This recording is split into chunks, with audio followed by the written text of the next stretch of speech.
Okay, this is a document for the record that my mentor has asked me to do. And it consists of the structure of the monarchy as it is being transmitted to me and as needs to be replenished and restored and replaced in England and in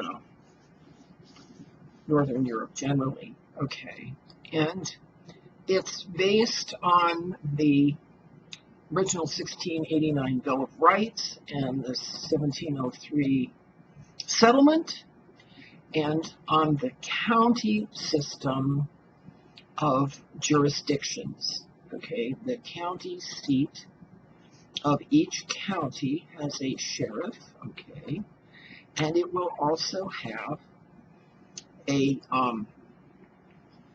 an area where the crown has its office in a mall situation.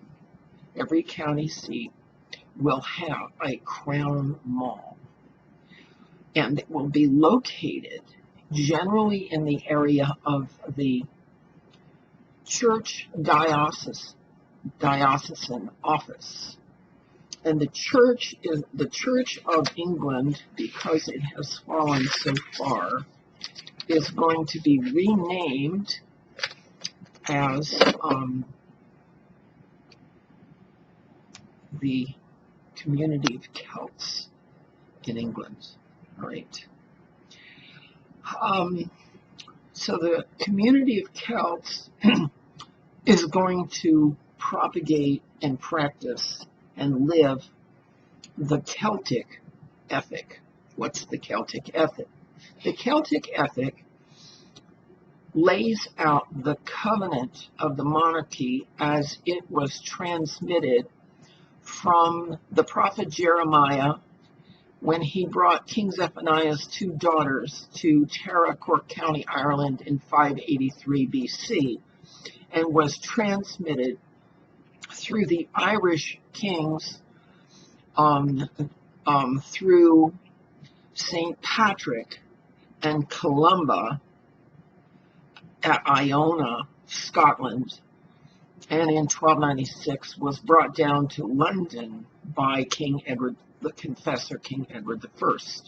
That is the Celtic culture that the monarchy in England, Scotland, Ireland, and Wales consists of. This is a culture.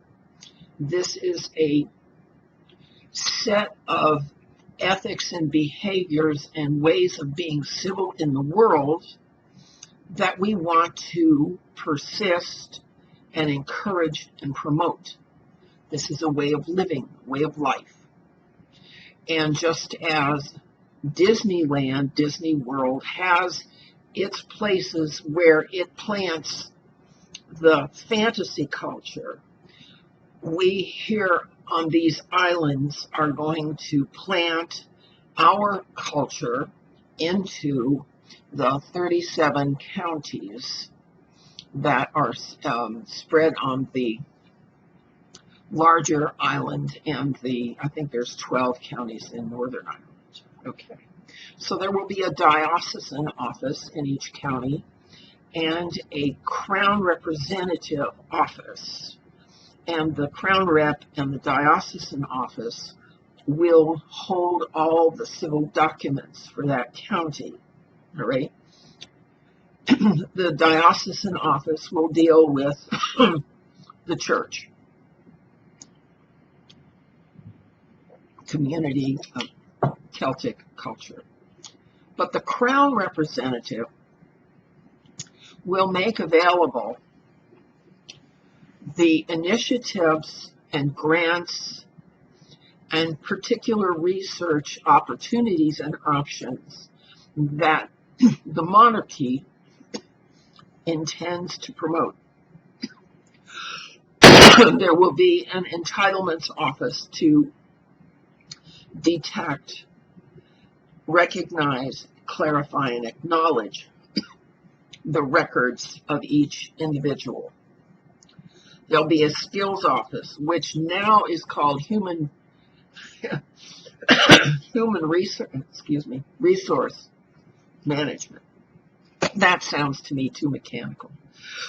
And so the skills office will have to do with placing individuals whose records are in entitlements into the hundreds and hundreds of positions, jobs, and roles that the monarchy supports with its income. At that location, or the crown rep at that mall, not only will there be a skills office there, which is basically an employment office, there'll be a store and warehouse, there'll be a drugstore, there'll be a veterans office for the security garrison, and I'll talk more about the security garrison somewhere else. There'll be a recycle and junker center, and there'll be a campground which will deal with temporary and permanent housing. All right, let me slow down. I need to breathe. I forget to breathe. All right, the campground will have a pub.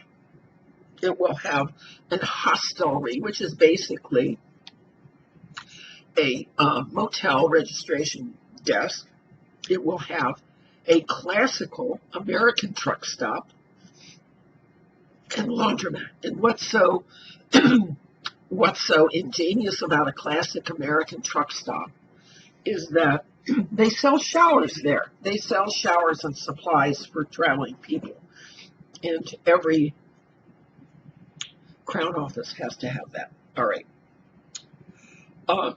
They will also have a kids shelter for parents who are engaged in any of the above activities, and a ladies' mikveh and laundromat where ladies can refresh themselves after traveling.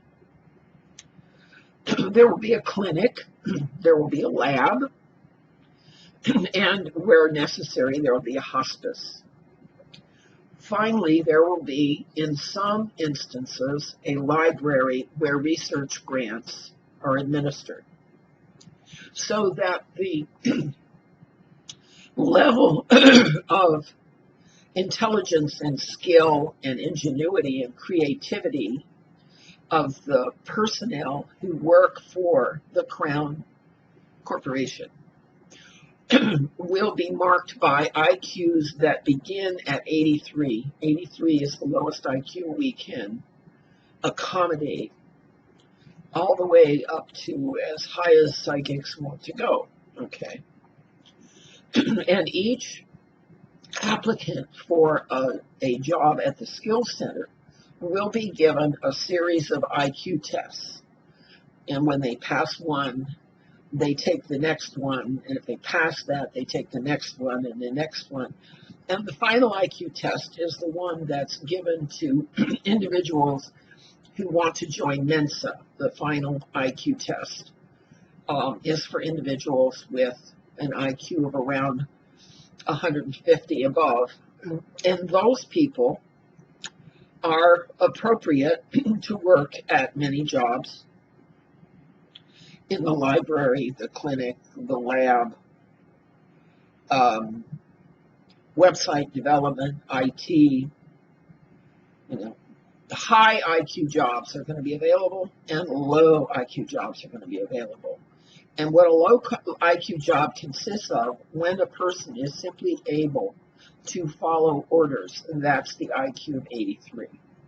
They can simply do what they're told without regard to the outcome. All right. Now, as needed, we will also have agencies that provide additional services.